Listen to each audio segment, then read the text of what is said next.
Alright mga bossing, na meron tayong customer Toyota Corolla na big body, 2-way engine mga boss. So ito ang issue ni sir, yung aircon mga bossing. Yan, papakita ko sa inyo. Bagong palit yung compressor, bagong palit yung filter dryer, tapos laminated na rin yung condenser niya at saka yung evaporator mga bossing. Tapos itong tubo niya, ayan oh, basang-basa, sobrang lamig. Pero pagdating dito sa loob, ang baba ng reading mga bossing, napakahina ng lamig. Yan, sobrang hina ng lamig mga boss. So ito lang yung nakukuha niya ng reading oh. 22 degree ang nakukuha reading ng thermometer natin mga bossing oh. Ayan, kanina pa umaandar to mga boss.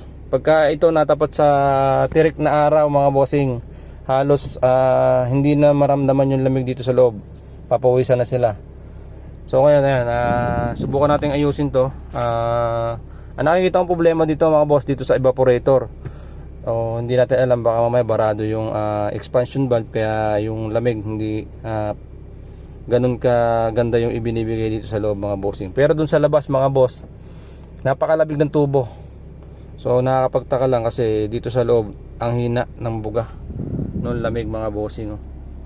Mahina yung lamig niya. Ayan, 21 degree mga bossing. So ngayon, kakalasin ko yung evaporator ni sir. Tapos check natin yung expansion valve kung hindi barado. So check natin din yung connection, kung tama ba yung naging connection mga bossing. Ayan. Bossing, sinaksakan muna natin ng gauge para ma-check natin kung maganda yung reading. Ayan mga boss, ang taas ng reading ng compressor, 50 PSI sa low side. Sa high side naman is 200 mga boss. So yan, parang mataas yung reading nito kumpara dun sa dapat 35 PSI lang to mga boss, kasi bago yung compressor natin. Ayan, so bago yung compressor dapat nasa 35 PSI lang to mga bossing. Ayan. So ngayon, check natin meron tayong kulang na pan mga bossing, kaya hindi siya lumalamig. So ito okay naman, may pan naman siya, gumagana pareho. So baklasin natin yung evaporator mga bossing para check ko kung ano yung nangyari doon. Right mga bossing, yan, inalas natin evaporator na siya. So meron tayong ginawa dito sa evaporator nya. Nais natin itong position ng thermostat nya. Ito yung manual thermostat mga bossing. Ayan. So dito kasi siya nakalagay, tapos wala siyang harang. So kung mahila, malalaglag lang din mga boss. So ito, sinecured natin mga bossing para pagka nahila to, hindi siya matatanggal mga boss. Ayan. Tapos meron pa akong isang ginawa doon sa expansion valve nya. Ayan. Ayan yung expansion valve, ito mga bossing. So yung gold na alambre na yan, meron tayong ginawa dyan mga bossing. Tingnan natin kung effective. So salpak na natin dito sa unit. Yan. Salpak natin dito mga boss.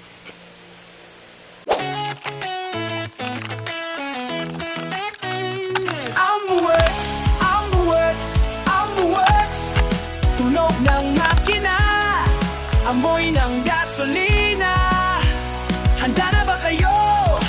Aayos na tayo sa AmbuWorks. Problema'y mawawala na. Sa AmbuWorks, servisyo'y kalidad mula sa maliit na gasgas hanggang sa malaking sira, engine overhaul. Ay mga bossing, ay kabit na natin yung evaporator. So dito naman tayo sa tubo. So salpak natin itong tubo. Yan mga boss, salpak natin yan.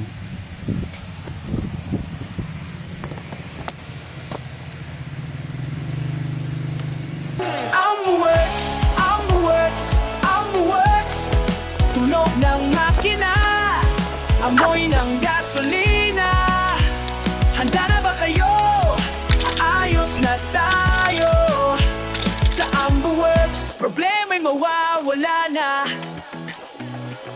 Sa AmbuWorks, servisyo'y kalidad mula sa maliit na gasgas hanggang sa malaking sira, engine overhaul. Walang problema sa aming mga eksperto'y handa, trabaho'y sisimulan.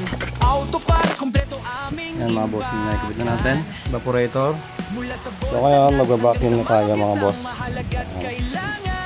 So kuha tayo ng vacuum. So may vacuum na tayo mga bossing. Ito na. Maligtas natin. Ayan. Ayan mga boss. Kailangan natin para sa maayos na tabo at mahabang buhay ng makina-kinang sasakyan. So ayan mga bossing, meron na tayong vacuum na 300 PSI. So 300 PSI para malaman natin yung umilik. Ayan, patayin na natin mga boss.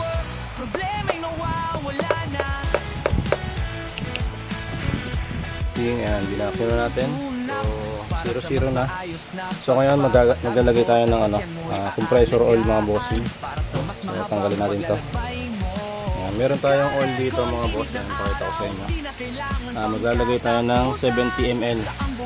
So paano tayo maglalagay? Ayan, meron tayong hose. Ayan. So pakita ko sa inyo paano siya nakukuha. Ayan. Ayan mga bossing.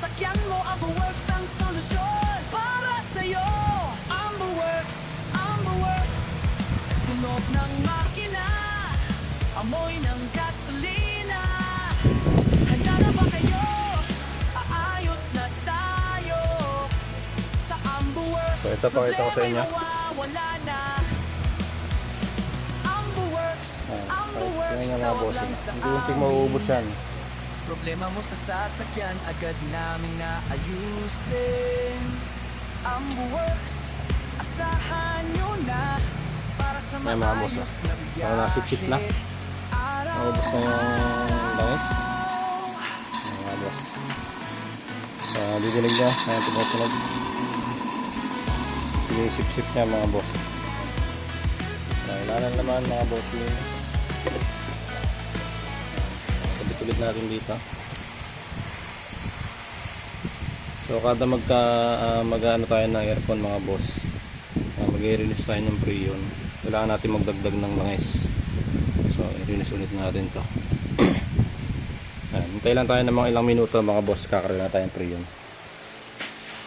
So yan na mga boss. Mga boss, ayan, nakasalpak na yung tangke natin. Ito yung freon natin mga bossing. Pinargahan ko na siya. So ito na time para magpa-under tayo. Start natin yung makina.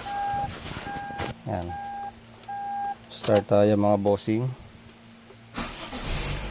Ayan. So naka-start na. Aircon natin.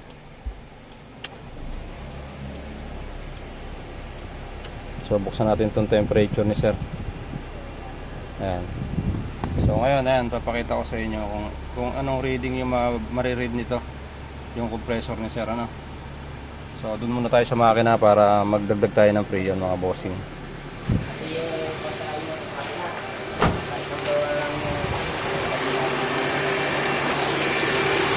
Yan, makikita nyo, ito pa lang yung laman. So magdadagdag tayo ng freon. Yan. Ang pagdadagdag nito mga boss, unti-unti lang, huwag yung bibiglain ng karga para hindi masyado mabigla yung system natin, compressor. Tayo lang natin mga bossing, tapos babalikan ko kayo, hindi pa tayo sa loob mamaya. Maanda rin mga boss. Bossing, okay na tong aircon natin sa Toyota Corolla na 2E engine. Kanina mga boss, pinakita ko sa inyo, halos 22 degree yung reading. Tapos ayaw mag-automatic. So sagad na yung ganong lamig niya kanina. So ngayon ito, makita ko sa inyo reading halos 35 PSI. Tapos sa 200 PSI tayo. Almost 200 mga boss. Tapos dito tayo sa loob. So pakita ko sa inyo yung reading ng lamig natin dito sa loob. Ayan na mga bossing. 11.4. Ayan. So 11.4. I-rev ko mga boss.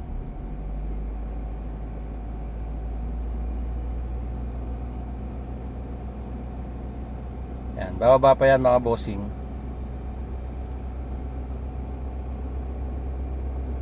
So tingnan natin kung hanggang saan yung mag-automatic. Ayan. Yon. So nag-automatic tayo sa 10 degree. Ayan, 10 degree, nag-automatic na kasi hindi na tayo nakasagad sa thermostat. So ngayon okay na. Ito pala mga bossing, umubos ng 17,000 si sir dun sa unang gumawa. So pinalitan yung aircon, yung compressor, yung lahat ng linya mga bossing, receiver dryer, tapos nilinis daw tong yung buong system. Pero hindi nagbigay ng lamig mga boss. Ayan, so ito okay na. Meron kasi tayo nakitang problema dyan sa evaporator. Tapos ang ginawa natin para mas lumamig siya, nagdagdag tayo ng additional fan dito sa harapan. So ayan, nag-mounting tayo dito ng isang fan para mas maganda yung magiging lamig niya mga bossing. So okay na. Nag-automatic na mga boss. Ang lamig na ng tubo niya mga bossing dito. Ayan. So okay na to mga bossing.